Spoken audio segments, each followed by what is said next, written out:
Na minamahal kong mga kababayan, nakikita po ninyo yung pattern sa mga nagdaang araw. Mas uunahin po nila yung tao na nagmamalasakit sa inyo para palitawin natin ang katotohanan. Ngunit yung taong nasa likod ng lahat ng kasalanan ito ng pagnanakaw, hanggang ngayon ay wala pa po silang ginagawang pag-uusig. Meron na pong isang demanda kay Martin Romualdez na nakabinbin pa April 2026. Yung isa na inakusahan na dating kalihim ng DPWH ay kanilang kinasangkapan upang siya din ay maging state witness. At siya yata ang gumawa ng paraan para ma-discharge siya sa kanyang naunang asunto. So makikita po ninyo, wala na po tayong kakampi. Ang kasalanan ko lamang po yung paglingkuran kayo kung kasalanan pong matatawag yan. Na humarap sa kanila ng buong tapang para sa ganon ay malaman ninyo ang totoo. Malaman ninyo kung sino ang nagkasala sapagkat gusto nating papanagutin lahat ng mga taong ito. Ngunit kapag ako'y kanilang inaresto, hindi na po matutuloy yan. Akala po nila ay maililibing ito sa limot. Ang isa pa pong inaasahan nila ay hindi na po ako makakasali doon sa impeachment proceedings na nakatakda pong magsimula sa susunod na linggo. Sa mga tweet, 2 ibon sa isang putok, mga kababayan. So talagang maliwanag na planado po ito, mga kababayan, kasi 2 linggo bago nagpahayag ang ating ombudsman, sinabi na rin ni Ping Lacson na tila siyam pa na senador ang makukulong. Parang alam na niya ang mangyayari. Gaya po ng nauna ko nang ipinahayag sa inyo. Alam kong gagawin nila ito. Alam kong aarestuhin nila ako. Alam kong ikukulong nila ako. Ngunit hindi po dahilan yan para tumigil ako sa paglilingkod sa inyo. Kasi po iisa lang ang paraan ko upang paglingkuran ng taong bayan dahil sa pagtitiwalang ibinigay niyo sa akin. Malit na bagay po ang sakripisyo na aking aharapin. Kung ang katumbas po nito ay maipakita natin ang kahalagahan ninyo bilang mamamayan ng ating bansa. Kahit po sa mahirap na kalagayan natin ito, mga kababayan, pinakikiusap ko sa inyong lahat, huwag po tayong pumayag na basta-basta na lang nila baluktutin ang katwiran. Alam ko po ang promotor nito ay ang ating ombudsman sapagkat nung kami po ay nagtatalo-talo sa bulwagan ng Senado, isa sa amin ang nagsabi na sometimes we have to bend the law. At sumagot po yung ombudsman nang tinanong siya kung tama ang kanyang sinabi. Alam na po ninyo kung yung sinagot niya. Yes, sir. Huwag po tayong pumayag na gano'n ang mangyari. Kahit ano po ang mangyari, ilaban po natin ang katwiran. Dahil ang katwiran po ang magpapalaya sa atin. Ito ang magbibigay sa atin ng tagumpay bilang mamamayan at bilang isang bansa. Naniniwala po kasi ako na kahit sa anong laban, lalo na po yung laban na para sa interes ng ating bansa, kinakasihan po tayo ng ating Panginoon Diyos. At hindi siya papayag na magtatagumpay ang nagbabaluktot ng katwiran. Kailanman ang kasamaan, mga kababayan, ay hindi po magtatagumpay.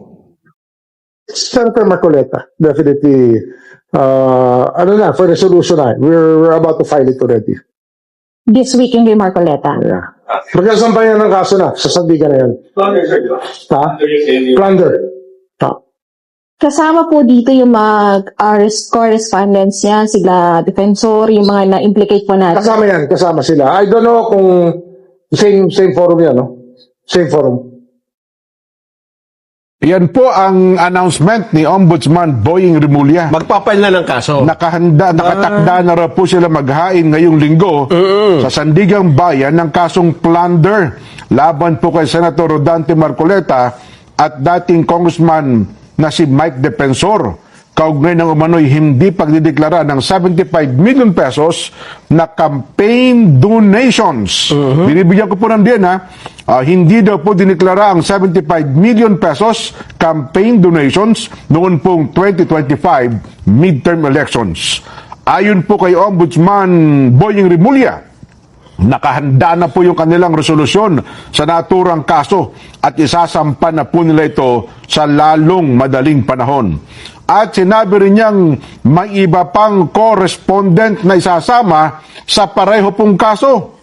Ayun, nauna na pong inamin mismo. Ito po ay naging transparent dito, Nelson, no? Si Senador Rodante Marcoleta, at wala siyang pangamba, no? Ito ipinahayag niya, maakto sa palatuntunang ito, na ang kanyang campaign contributions mula po kay Defensor at sa mga negosyanteng kaibigan niya, Joseph Espiritu at Aristotel Biray, dahil sa nais ng mga ito na manatili pong anonymous. Nauna rito, ito pong usaping ito ay ibinasura na ito, Nelson, ng COMELEC. Oo nga. At ang kanila pong desisyon doon, hindi po walang walang tumutol. 6-0. 6-0 po ito. Anbang po ang nagpasya. Ibig sabihin, lahat ng commissioners ng COMELEC ang nagpasya na walang nalabag sa COMELEC rules si Senador Rodante Marcoleta. Election, Kung pag-uusapan natin yung mga batas may kinalaman sa eleksyon at ang pagdodonate, wala po. Pero, sabi pilit nga, na binubuhay. pilit pong binubuhay. Ang punto naman daw ng ombudsman, kasi daw, kung nagbigay ng kontribusyon kay Senador Marcoleta, baka ang kapalit, meron naman daw impluensya si Senador Marcoleta na pwedeng kapalit nung perang ibinigay sa kanya. So, yung palang iniisip mo palang ay pwede nang basihan para sa mag-file na ka ng kaso. Parang ganun daw ang batayan nila. Kasi kung siya ay senador, kasi incumbent congressman siya noon Di ba? Kaya lang, patapos na yung termino. Patapos na po yung Papasok termino. pa ng senador Oho, at saka hindi rin sa pwedeng mangako na, hindi, ako mananalo kasi pag nanalo ako, ganito, ganyan. 32 sa Ayan nga. sa survey. Ibig sabihin, ang ginawang batayan ng ombudsman dyan ay hindi talagang ebidensya, kundi batay lang sa kanilang anong tawag doon? Hula. Hinuha. Kasi ang hinuha nila, makaka-impluensya sa Senador Gagamitin pala Ayun, sa kalokohan. Ang hinuha nila dahil ito ay mai-impluensyahan. Maaari ito ay suhol. Kasi hindi ka naman pwedeng manuhol. Wala naman ang kapalit di ba? Wala kang wala kang pangyarihan Sabi nga ng mga matatanda, wala kang probetso dito. Wala kang mapoprobetso. At saka bukod dyan, ang punto natin, kung ang campaign donation ay bibigyan mo na ng kulay kahit na wala ka pa namang ebidensyang ito ay may kapalit. Therefore, lahat ng campaign donation pwede mong maging basihan para kasuhan yung mga tumanggap nito. Alam mo, mapanganib itong bagay na ito, Ay, pagka pumayag ang Sandigan Bayan na may probable cause yan, pag kakasuhan ko lahat ng mga kakasuhan ko lahat ng may lahat ng campaign tumanggap donation. ng campaign donations. Ikaw At saka yung iba pa, hindi na nga nang-declare Ayun nga. Kaya nga ang punto dito ni Senador Marcoleta, bawal na pala maging transparent ngayon. Ayun nga. Lahat ng mga tumanggap ng campaign donation na hindi nagdeklara ng kanilang donasyon, ng kanilang tinanggap, yun pa ang absuelto. Ang problema sa ombudsman Jen, mas inuuna pa niya yung kaso na base lang sa hinuha niya Kumpara doon sa kaso na mayroong hard evidence, may witness, may mga picture, may video, mayroong sinumpang salaysay.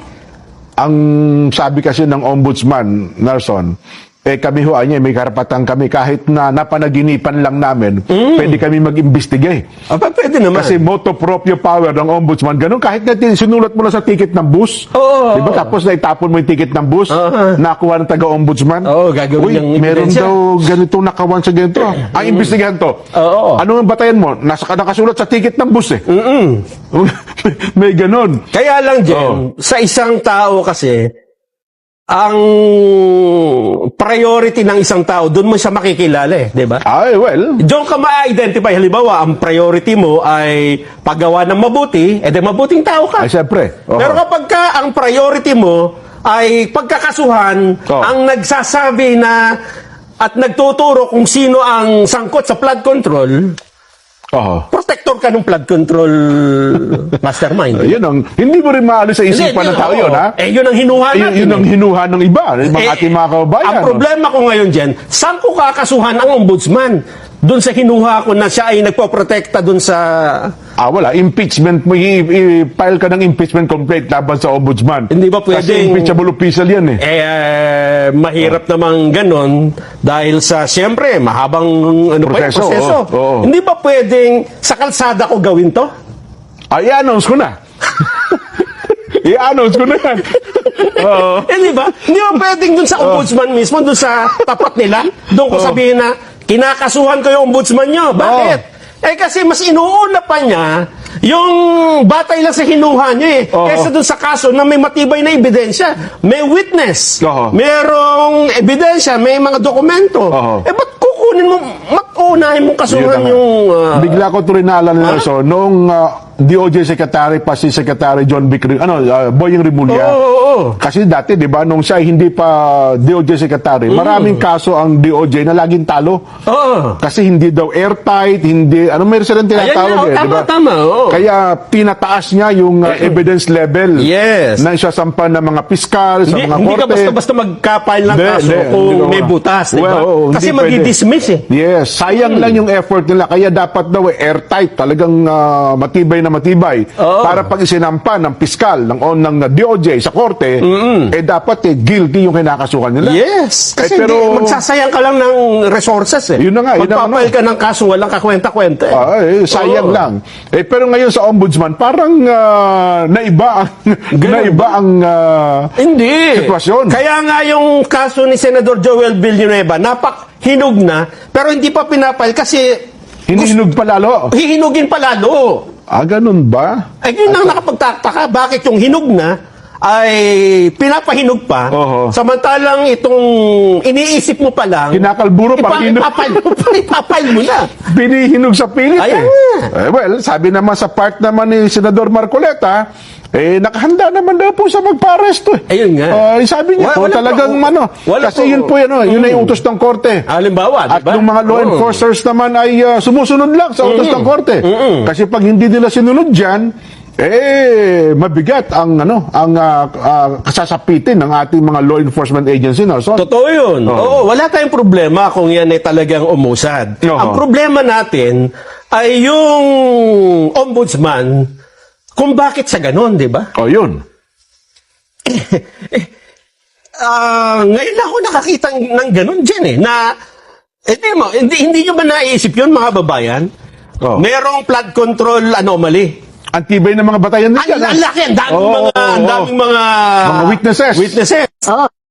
Kahon-kahon ng ebidensya nila dyan. Tapos unahin mo yung malit na kaso na ilang milyon yan, Jen? 75 million. 75 million compared doon sa billion, trillion. At ito, ninakaw, kaba ng bayan. Totoo. Itong kabila, maliit na halaga, hindi pa ito pera ng gobyerno. Ito pa ay donasyon ng pribado. Private money to. Hindi ito galing sa pera ng taong bayan. At hindi ka pa sigurado nung nakaayunan ka ng Sandigan Bayan dahil pagka inayunan ka nga, magkakaroon ng dilema na kung pwedeng gawing basihan yan, yung campaign donation, paano yung ibang tumanggap ng donasyon? Ayan. Paano kung mag-file din ng mga kaso yun? At saka ito daw kasong ito, Nelson, test case ito kasi first time Yun na nga. merong ganitong kaso. Ayun nga, oo. Sabi niya na si Senador Marcoleta ay Sige. kauna-unahan sa kasaysayan daw nila. Ang problema mo dito, kung lalabas ang sa pagkatay plunder, kung ikaw yung imbestigahan at pwede ka nang ipag-utos na arestuhin. Kasi walang kung bail recommended. No bail recommended, plunder, Nelson. Ewan ko lang dyan, kung merong huwes na nag-aral ng napakaraming taon at nagkaroon ng karanasan sa pagde-design ng kaso, ang papanig sa ganyang paghahatol Bagay, na yan ay may basihang kaso. Bagay, no? Kasi sa mga korte, kapag humingi ka ng, di ba, sa ngayon ba, kumbaga yung pagkaraniwang korte, i-assist ng hukom Di ba? O tama ito. Matibay ang batayan mo. Sige, magpalabas tayo ng warrant of arrest. No? Pero kung makikita ng korte na parang walang kasaysay-saysay ito Oo. first time. Ayun, lalamukusin yung Pati ako kalasangkapanin mo pa ako eh. Idadamay mo pa ako sa... Kasi Diba? nga, Ganon. mapapahiya rin yung hukom pagka yan. Halimbawa, ha? Oo. Halimbawa, nag-prosper. Tapos nahatulang pang guilty. Oo. Merong panahon yan para iakyat sa Supreme Court eh. Ito to. Pagka sinabi ng Supreme Court, hukom, bakit mo pinayagan itong walang... Mapapahiya kasi yung ano. Kapag yan ay nakarating pa hanggang doon sa kaitas-itasang hukuman at siniyasat na ito ay politically motivated case. Ganon. Nagpakasangkapan kayo. Nagpakasangkapan. Pero, Mali yun. ako naman, so, tingnan natin, due process of law. Tingnan natin, ang proseso ng batas. Kung ito nga ba ay mangyayari. Pero mapipigil ba halimbawa, Nelson, Yan na, ito na. Ito na. Ito na. Halimbawa, yung kaibigan natin, sa isang alias na pangalang Tinig. Oo. Nakatotohanan. Tinig na karunungan. Okay. Sinabi niya, pag kinulong niyo si Senador Marcoleta, sasama ako sa kulungan. Una, hindi siya pasasamahin. Bakit? Bawal eh, bawal. Ganon? Ang problema, Isasama pa niya yung kaibigan niya, si Jen. yun ang problema. Halimbawa, 100,000 ang gustong sumama. Nakakapit sa katawan Nakakapit. ni Senador Marcoleta. Ayun ang magiging problema. Kasi magkaka-traffic dun sa sasakyan. Sa Sa tanggapan ng ombudsman o Sandigan Bayan. Kung saan man yan. Diba? Halimbawa, ako, nakakapit ako sa hita ni Senador. Pag hinuli niyo to sa... Hindi pa yun. Diba? Diba nakita nila? Na ganun pala, makakasimpat siya kasi yung halimbawa, yung mga hindi pumunta dun sa rally kahapon. Nakita nila, ginaganyan nyo pala kami, ha? Baka kasi yung mga nasa... Kapag nananawagan pala kami ng transparency at accountability, ganito pala gagawin nyo sa amin. Iipitin nyo yung nagpapail ng mga kaso. Iipitin nyo yung nagbubulgar ng nakawan sa gobyerno. Baka kasi yung damdamin ng iba, hindi mapigilan, maglabasa ng bahay. Kasi kung sino pa yung nagsasabi ng katotohanan, yun pa ang ginigipit ninyo. Ayun ang kitang-kita. Kitang-kita dyan eh. Wala akong... Yun nga ang nagtataka ko ngayon. Kasi nung mga unang panahon, kahit yung batas militar, ano pa sila nun eh, yung parang hindi... Di ba pagka nakabasa ka ng mga salaysay ng mga ano, parang dinadaan pa na nila sa... Kunyari, totoong regulasyon, di ba? Totoo yan. Ng batas. At saka, iginagalang ang korte, yung mga desisyon. Siyempre. Kahit nung martial law, may korte tayong gumagana eh. Kaya lang ngayon, parang, garapalan eh, no? Parang harap-harapan ng walang kinikinalang batas eh. Sabi ko nga, naman nakaraan, may nagsabi sa atin, ano bang bansa natin ngayon, Nelson? Planet of the Apes na ba tayo ngayon? Di ba? Planet of the Apes na ba tayo ngayon? Nagkakaungguyan na, inuungguy na tayo yata. Ayun nga. Di ba? Ang problema, kapag ka napuno ang mga mamamayan, di ba? Yung pang sabi nga ni Fernando Poe Jr., paano yan kapag ka napuno ang salo? Judge. Kakalusot. Ayun na. Di ba? Kasi ang tao ay may hangganan ng pasensya niyan eh. Pagka napuno ang mga tao, halimbawa, yung isang nagpapakulo ka ng tubig, di ba? Tinakpan mo. Pinipigil mo yung kulo eh. May tipping point yan eh. Yung point na yon, kahit anong takip mo doon, lulugwak yung tubig dyan. Totoo. Sasabog yan. Mabigat, ano? Ngayon, hindi mo pinasama sa rally kahapon. Then, nandiyan pa yan. Yung ngit-ngit niya, nandiyan pa. Hindi pa naibubulalas Hindi pa nabubulalas. Hihintay mo pa ba yun? Di ba? Mukhang yun ata gusto nila mangyari. Ganun ba? Baka lang, ha? Nasa mo na. Parang gusto na lang gano'n ang mangyari. Ganun ba? Tignan natin. Tignan din po natin. Abangan din natin kung talagang tototohanin. Ako naman, sa part ni Ombudsman John Vic Remulla, andyan na, Ombudsman Boying Remulla, yes. Mapag-aaralan din naman ng yan. Matalino naman tao yan. At kilala natin personal yan. Siguro, kapag ka napagmuni-muni niya, dapat ko ba talagang kasuhan ito? Dapat ko ba talaga ituloy ito? So, yun po, no? Kasi, Jen, sa ganyan namang mga kaso, halimbawa lang, ha? Na alam mo talaga may kasalanan yung kakasuhan mo. Pwede mo namang ipagpaliban eh. Kung meron kang mas malaking kasong hinaharap na ibig sabihin ito muna, para kang naghahabol ng magnanakaw dyan. Oo. Yung isa ng snatch ng kwintas Oo. na peke. Oo. O kaya ay sabihin na natin mura lang. Oo. Eh yung isa naman, may daladalang mga maleta dyan tumatakbo eh. Ano yung uunahin mo, di ba? Tapos yung maleta, punong-puno. Puno-puno ng ganun. pera. Diba? At yun, galing pa sa kaban mo. Oo. Eh ito, inisnatch lang yung, halimbawa, ay yung kapitbahay niya. Hindi ba? Ang problema, inuna nila yung snatcher eh. Bakit? Eh baka kasabot sila nung kumuha ng pera. Baka sabi, Eh, bata, yun- alam mo, yun dito ang- ha? sasabihin niya rin sa tumakbo ng maleta, bata, alam mo sa tatakbo yan ha. Dali mo dun sa bahay ko. Di ba?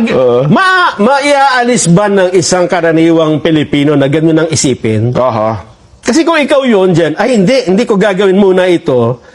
Uunahin ko muna ito kasi baka maisip ng mga kababayan natin, pinoproteksyonan ko tong mga may maleta na ito. Nako. Di ba? Eh kaya lang, kung taliwas ang ginagawa mo, pinagtitibay mo lang yung hinala sa'yo.